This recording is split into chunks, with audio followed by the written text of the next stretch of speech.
Hello wonderful person, this is Philip, and in this video I try to address the question what Moha is in Buddhism.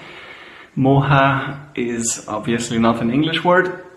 Usually the most common English translation I think is delusion, and it's pretty much the root cause of all suffering in Buddhism. Now first, let's talk about another Pali word, and of course the Sanskrit words are kind of similar, but Pali is the language in which the original discourses of the Buddha were taught, so that's what I tend to stick to. There is another word, avidya, which means pretty much the same thing. It's a synonym. Avidya literally means not knowing or misunderstanding maybe. It's usually translated as ignorance. Moha means delusion, and that's sort of the only difference. Avidya is the word that is used when the Buddha, for example, talks about interdependent origination, about how in general all this sickness and old age and separation from loved ones and being united with ones you don't like, all this suffering, how does this come to be? How does it originate? When he talks about that, the root cause of all this, and it's of course a more involved explanation than just that, but eventually the root cause of it all, or if you want to say in the beginning, the root cause of it all, in that sense is avidya, not knowing or ignorance, or delusion. You could translate that as delusion also.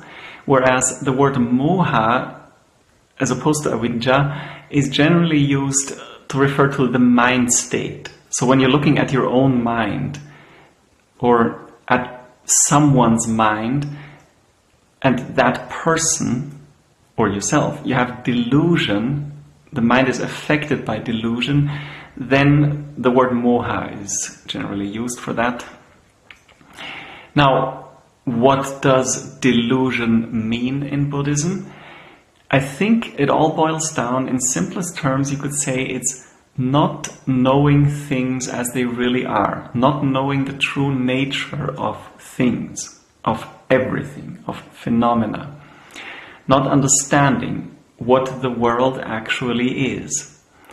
And specifically, if you want to be a little bit more concrete than just not knowing, not understanding everything in the world, specifically the Buddha talks about three universal characteristics, three marks, three properties that everything that exists in reality will have.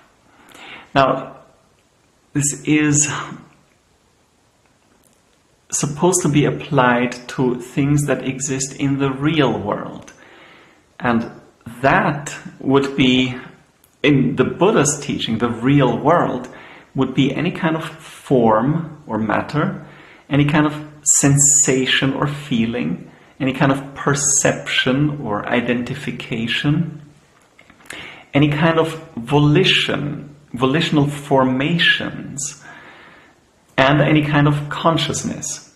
All those things have three properties, three characteristics in common. That's why they're called the universal characteristics.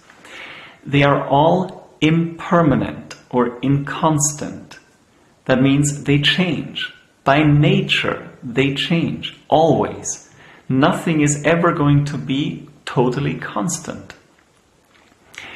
And of course, we don't realize this. We don't intuitively, fully realize this. That is why we suffer. That is this not knowing, this delusion, this misunderstanding that we have. We don't realize that everything is impermanent.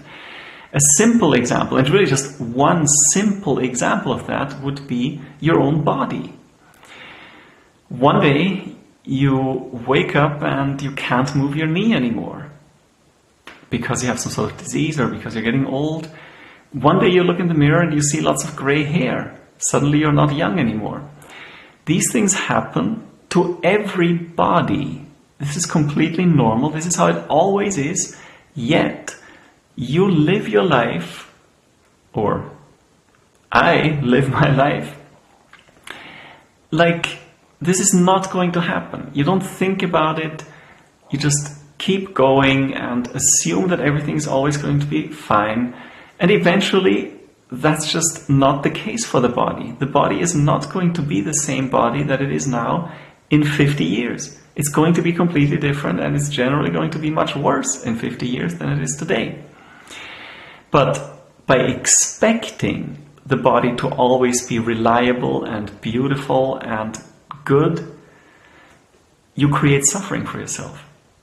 Because the body is not always going to be reliable and beautiful and working well. It's going to get sick, it's going to get old, it is going to die. When you don't realize that, or when you have not fully internalized that, you have some degree of moha, some degree of delusion, which is going to cause you suffering whenever you get a reality check on that. Now, impermanence or inconstancy is only one of the three universal characteristics. The next one is what is most of the time translated as suffering. A very good translation alternative to suffering would be unsatisfactoriness, or just saying all these phenomena are unsatisfactory. They're inherently unsatisfactory. And the Buddha says this a lot. It's because they change that they are unsatisfactory. So he will often ask his disciples, his monks, for example, monks, is this body permanent or impermanent? And they will respond, impermanent. And then the next question he asks will often be, what do you think, monks? Can something that is impermanent be considered satisfactory? Or is it going to be satisfactory? And the monks say no. Because if something keeps changing, it cannot be truly satisfactory. It's going to change. So if you're happy with your body now, it might seem satisfactory, but your body by nature is unsatisfactory. This is again just one simple example, but it's a very relevant example, the body, your own body. It's not going to always be satisfactory. You're going to be very disappointed, very angry if you're not enlightened, which so is the goal of Buddhism, to eventually achieve full enlightenment, ideally for all living beings. But if a being is not enlightened and the body gets sick, gets really sick, dies, that is going to cause suffering because the body has changed. It's impermanent and you weren't fully expecting it. You weren't fully ready for that.